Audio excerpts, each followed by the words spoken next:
বাড়িতে কখনো যদি এগ বিরিয়ানি বানাতে চান এই রেসিপিটা ফলো করে অবশ্যই বানিয়ে ফেলতে পারবেন। তো প্রথমে চালটা কী করেছিলাম, জলের মধ্যে আধা ঘন্টা ভিজিয়ে রেখেছিলাম। তারপর গরম জল করে ওর মধ্যে গোটা গরম মশলা, তেজপাতা, স্টার আনিস দিয়ে এই লং বাসমতি রাইসগুলোকে 80% কুক করে নিয়েছিলাম। দিয়েছিলাম একটু নুনও ওর মধ্যে। তারপর একটা ফ্রাইং প্যান নিয়ে ওখানে তেল গরম করে নুন, হলুদ আর একটু কাশ্মীরি দিয়ে এই সেদ্ধ করে রাখা ডিমগুলোকে হালকা ফ্রাই করে নিয়েছিলাম।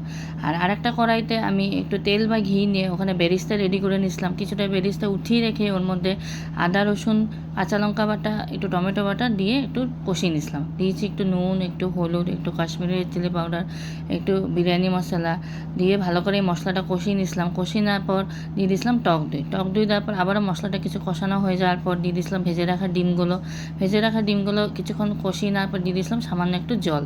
জলটা দেওয়ার পর যখন ফুটতে আরম্ভ করলো, তারপর এই 80% কুকড রাইসটা আমি এর মধ্যে দিয়ে এখন বিরিয়ানির লেয়ার্সগুলো তৈরি করে নিয়েছি। দিয়েছি এর মধ্যে বেরেস্তা, একটু গোলমরিচের গুঁড়ো, একটু বিরিয়ানি মশলা, একটু কেসারের দুধ দিয়েছিলাম, একটু ঘি, একটু আতর দিয়েছি, একটু কেওড়া জল দিয়েছি, আর ফাইনালি দিলাম একটু ধনেপাতা। সব কিছু দিয়ে একটু নুনও দিয়েছিলাম, দিয়ে 20 মিনিটসের জন্য আমি এটা দমে বসিয়ে দিয়েছিলাম। খেতে কিন্তু দারুণ হয়, অবশ্যই ট্রাই করে দেখো।